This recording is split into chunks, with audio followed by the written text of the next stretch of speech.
Hey guys, it's Sam from Sammy's Reviews, and today I want to talk about one of my favorite creations, Dune. But I don't just want to make the normal Dune review, like I like that, I don't like that, and stuff like that. I want to ask a question.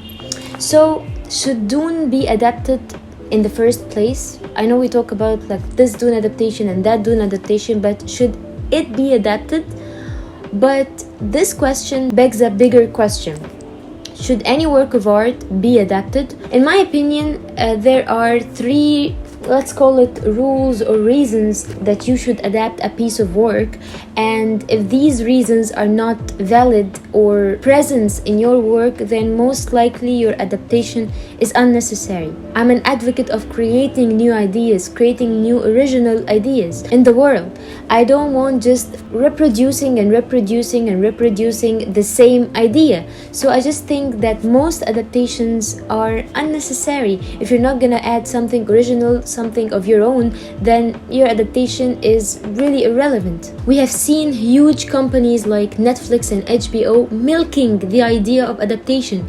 Most of the new releases the past couple of years are adaptations of like that book or that series, or like this is a reboot of that, a reboot of that. It's just lazy and unproductive. This is not why we create ideas. This is not why we perceive art. Yes, see, I know that to each rule there is millions of exceptions.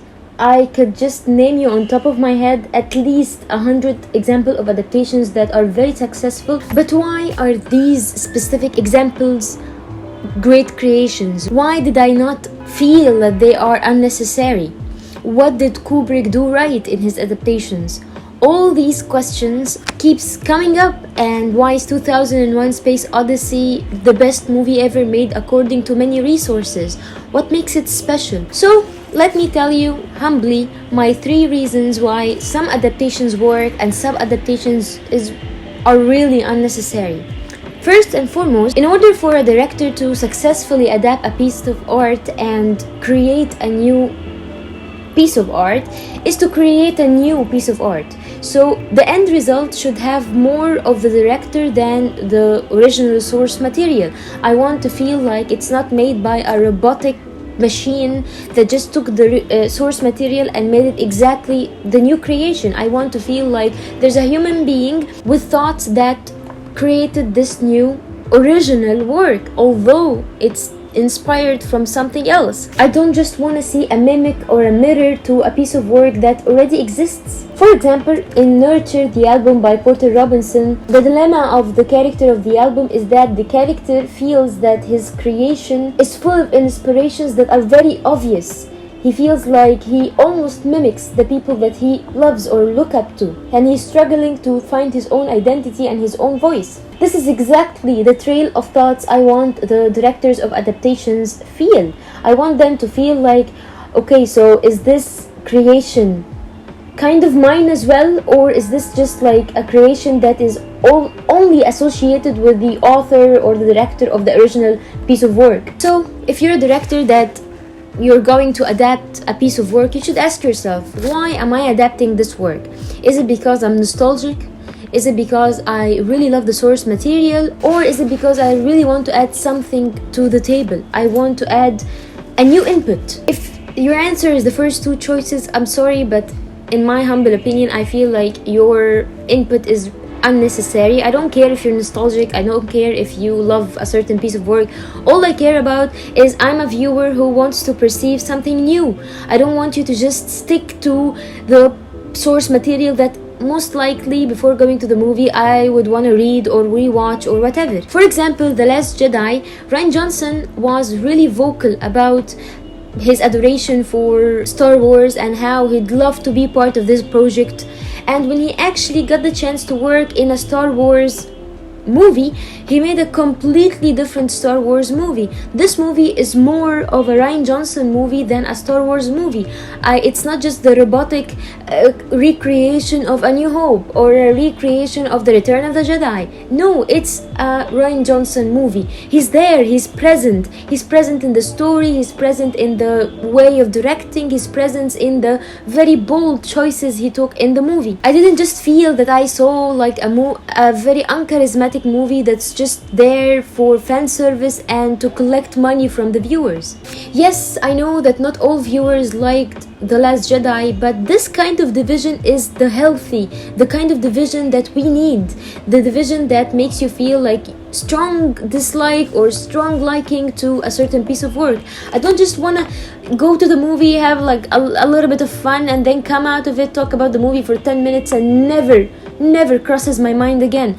For example, the previous Marvel movies. You go into the movies, you really like the movie, you talk about it for a few minutes, and then you completely forget what actually happened. That doesn't mean it's a bad movie. No, actually, like, Marvel movies are very well made, it's very well established, I know all of that. But what I'm saying is, it's just forgettable. If I told you like a certain piece of event and I tell you which Marvel movie is this from, it wouldn't really matter because they are not distinct from each other. Not each movie has a certain taste and a certain direction. Let's derail all this conversation back to Dune. Denis Villeneuve was very direct about how he feels towards Dune. He says he wants to adapt the original source material, and he repeatedly talks about his adoration to the source material, and he just wants to add visuals to the written words of Frank Herbert. He didn't want to adapt it his own way, he didn't want to add any sort of his own identity in the movie, and that's completely fine. It's just the type of adaptations that I don't really care about. He wasn't just inspired by Dune, he wanted to actually make a word for word Dune. And in my eyes, this type of approach is just like not the man for the job. He's just too inspired. I don't want that. Dune is very political and it's very practical. You know, like a director that I see him directing Dune is Adam McKay, the director of Vice. I know this sounds like a little bit weird, but this kind of very heavy, satirical, political sort of movies, this is how I feel Dune.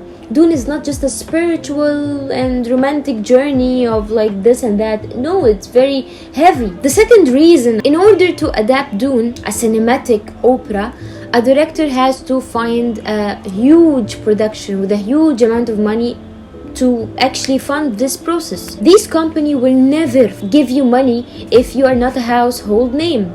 And if you are a household name, they're gonna screw you over. They're gonna have as much opinion in your movie as you do. Even if you are the man for the job, you're not gonna like the idea of all these restrictions. It's not gonna feel like your movie. If you're Denis Villeneuve, it's very hard to find a studio that's willing to fund you and give you the freedom that you want. But maybe if you are Martin Scorsese, maybe a production company will be very okay with you taking as much money as you want, as much freedom as you want, because you're a living legend. Spielberg and the Coen brothers and David Lynch.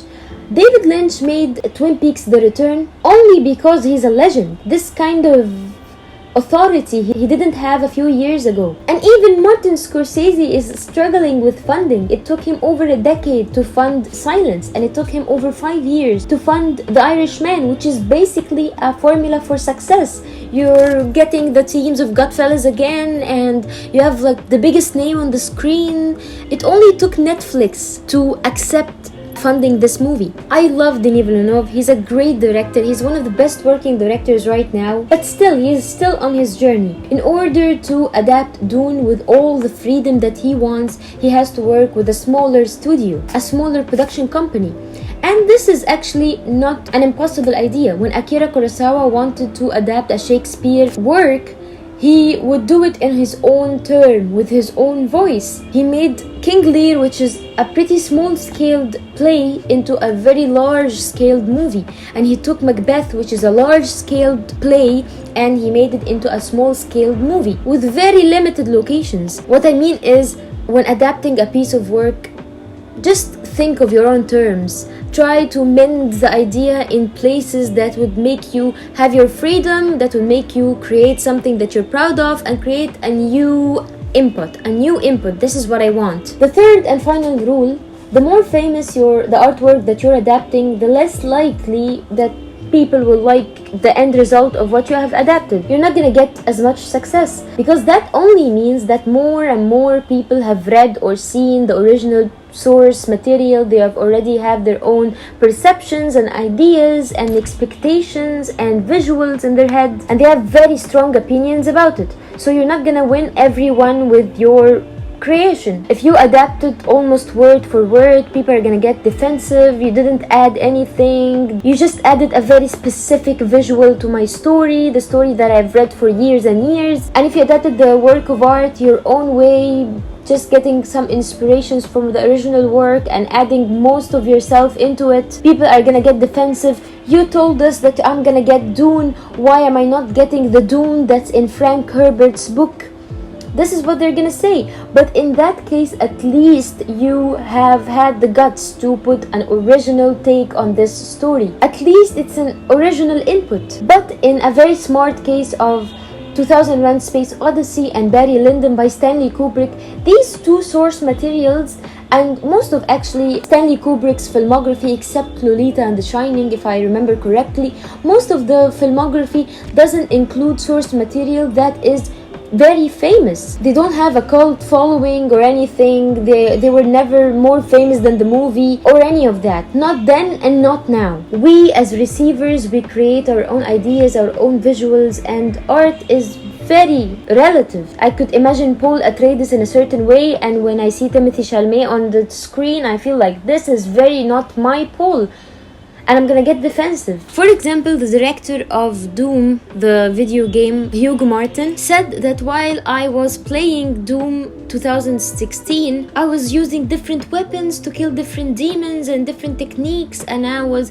getting the best out of the game. So when he watched the playthroughs on YouTube, he found that people play Doom 2016 using only the super shotgun, being so lazy and playing it in a way that did not allow them to explore the game. So he decided when creating Doom Eternal that he is going to add adjustments that kind of punish the players who only use the easy way out. He's gonna force the players to use all weapons, all ruins, and all sort of techniques to find a way out.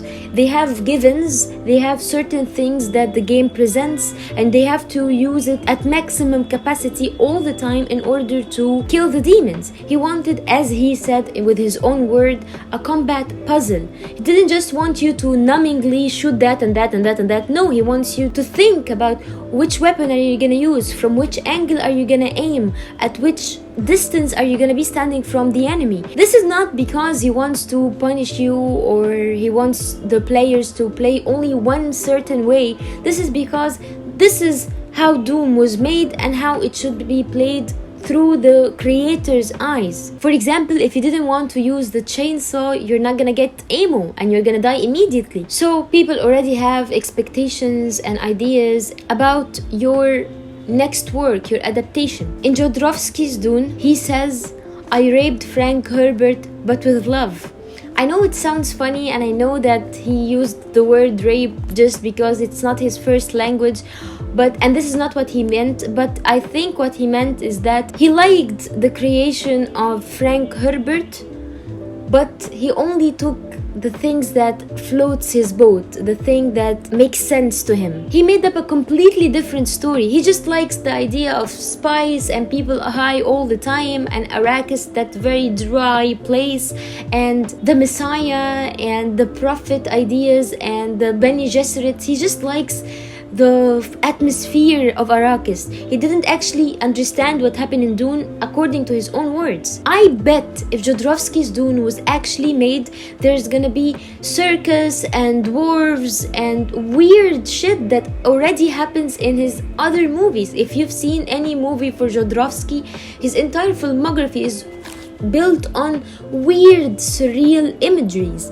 So when he wanted to adapt Dune, he didn't want to make the Dune that's like Paul went from point A to point B and the Bene Gesserit went from point A to point B. No. He wanted to make a Jodorowsky's Dune with all its meaning. Although Jodorowsky did not find the funding for his own Dune, and that's completely understandable because he had a very uncompromised, unrealistic vision.